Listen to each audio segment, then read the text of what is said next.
Colombia, Manny went to Pablo Escobar Elementary School. If you were pulled out of class, it was definitely to identify a body. Celexa. That's my cousin. Famara. My other cousin. Eloquence. She lives down the way. Over there. Escucha, soy del alma high to Jason y yo tengo orgullo. ¿No que qué pasa en la high to Jason? Cosas más. Told you. What did I tell you? Didn't I tell you?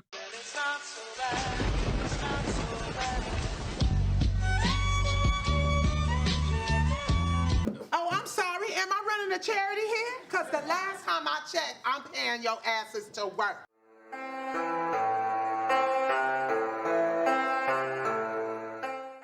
Hi, I'm Green Child and welcome to my channel. In today's video, I will be talking about two tropes that aren't as different as we think, as you can see from the title. First of all, we have to say that it's no news to anyone that different tropes and archetypes can be very redundant, and when bigotry is involved, people are especially not very creative. The tropes I will be talking about are the spicy Latina and the sassy black woman. The way I will approach this is by making direct comparisons about the characteristics of each, and afterwards explaining the similarities. An important note I should make before we start this video is that I am not making this comparison because I think they have the same results or that both groups have similar systems of oppression or anything of the sort. I just thought it would be interesting to point out how unimaginative races can be. So, let's get into it.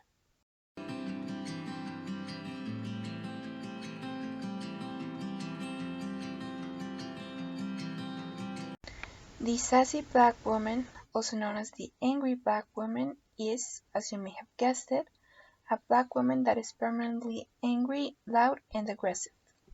Don't you think about running off to doing no daring do? We've been planning this dinner for 2 months. The public is in danger! My evening's in danger. She can be seen abusing her husband or kids by yelling at them every time she is on screen, or giving humoristic support to her more important white best friend. Maybe he has a friend. The cute ones always have a friend. I mean, I have you, right? Some of the physical characteristics may include that she is dark-skinned and plus-size, although there are a few exceptions. She is very honest and a lot of the time she depicts masculine personality features. Sadly, black women have not only fallen victim of the stereotype in film and TV, but it affects how people see them in real life, dehumanizing them and taking opportunities from them. For example, Harvard Business Review conducted an experiment in which there were diverse examples of employees reacting to the demands of their supervisors, and then the participants will have to say why they thought they were reacting that way and who was more suitable for responsibility and leadership. When it came to the example of the black woman, they blamed her response, which was anger, on her personality and internal characteristics, more than the other examples. This also resulted in people thinking she was less appropriate for a leadership role.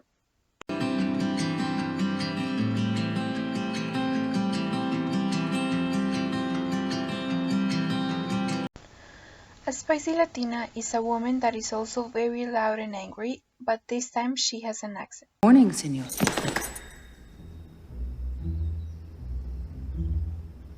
She can also be seen yelling at her husband, but she is also very seductive and enjoys it, of course. She enjoys being the center of attention. She dresses very provocatively, solely for the men's enjoyment. In fact, a lot of the things she does are for white men to enjoy and admire, as if she was this exotic animal in a zoo. Some of the physical characteristics may include that she is slightly tan, has wavy brown hair and big brown eyes, and she certainly has a very attractive and voluptuous body. Not popular in white women, that's why white men prefer them or something. They are challenging but submissive when needed to, and they seem to never forget about the fact that they are Latinas.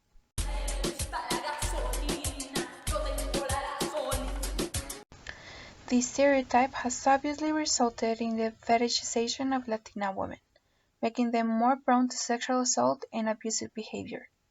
The Center at 909 interviewed Latinas about their experiences with sexual harassment, and 77% have confirmed to be victims of it only in the workplace.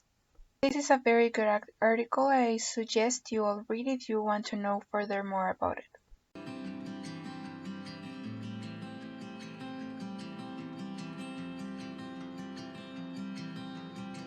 It came to be around the 1800s, when slavery was ending and emancipation was starting, and started off as a caricature made by white people.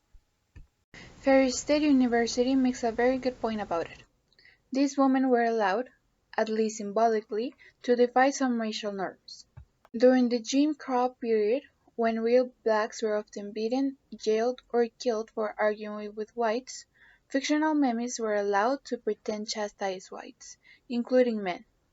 Their sassiness was supposed to indicate that they were accepted as members of the white family, and acceptance of that sassiness implied that slavery and segregation were not overly oppressive. This caricature, however, didn't have a name until its popularization in TV and radio shows during the 1920s or 30s, and during this time, one of the actresses most popular for these roles was Hattie McDaniel, first black person to win an Oscar for a role of the same description. No, you ain't. You can't show your bosom for 3 o'clock. I want to speak to your mom about you.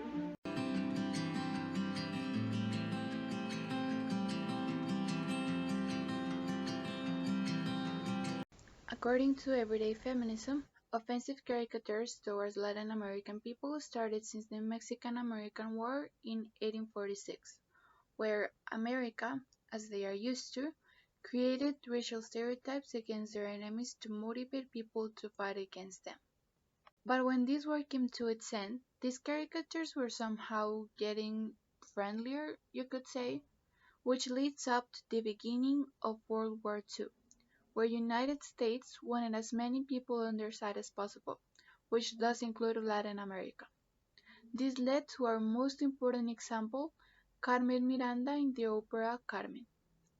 The reason I say it's the most important is because she is very much the definition of it. She was the blueprint for the entire history of this trope. After this role, Latina characters were building more and more reputation as being temptresses and being hot-headed.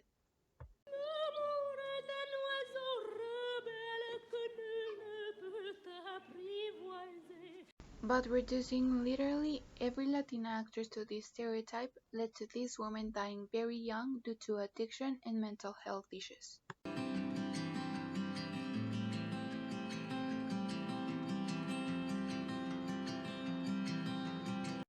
What do they have in common?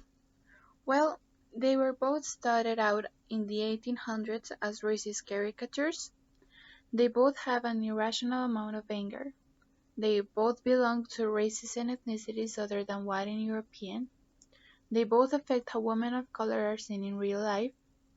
They both affect the self-esteem and self-perception of women of color growing up. They were both created in order to show how submissive women of color are to white families or white men while diminishing their own families. They are mainly created by people that don't belong to each marginalized group. Although, in spite of having many things in common, their main difference is, one is portrayed as desirable and one is not. So, is the reason for both tropes anti-blackness? I am not going to lie to you and say that there aren't any black female characters that are fetishized in a way that is similar to that of the spicy Latina. But these characters tend to be much more submissive with less of a strong personality.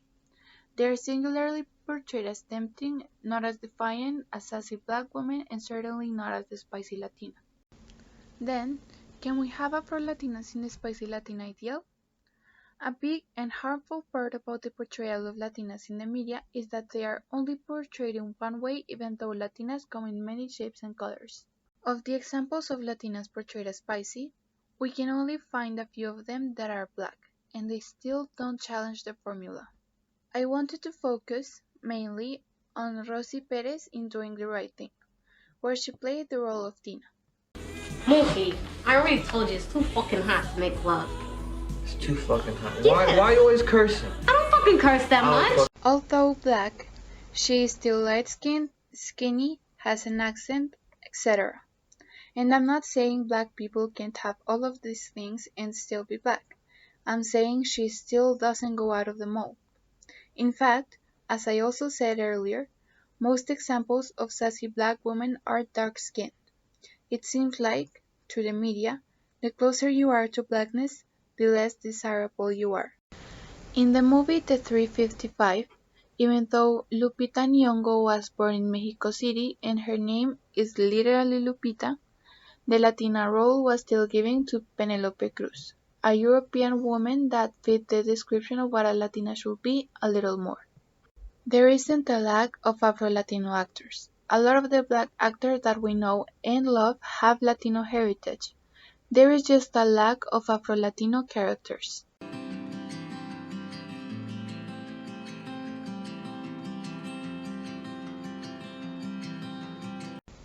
Are we doomed on representing minorities in media? Fortunately not. We may still not be free of the insulting labeling, but the future looks bright. Isabela Gomez in One Day at a Time, I am all pumped and locked out. Issa Rae in Insecure, What's my mama gonna say about us breaking up? I don't give a shit about your mama, nigga. She's really nice. and MJ Rodriguez in Pose. You won. None of us win when one of us gets beat down, even someone who had the beat down coming to them. Are just some of the examples of what happens when women of color are not only in front of the screen, but behind it, giving us a positive look at what our representation may look like in upcoming projects. Basically, this was all, guys. Positive criticism is accepted, and all opinions, whether you agree or not, are welcome as long as you are respectful. If you like this video and would like to see more of this, give it a thumbs up and subscribe. Thank you for watching. Bye!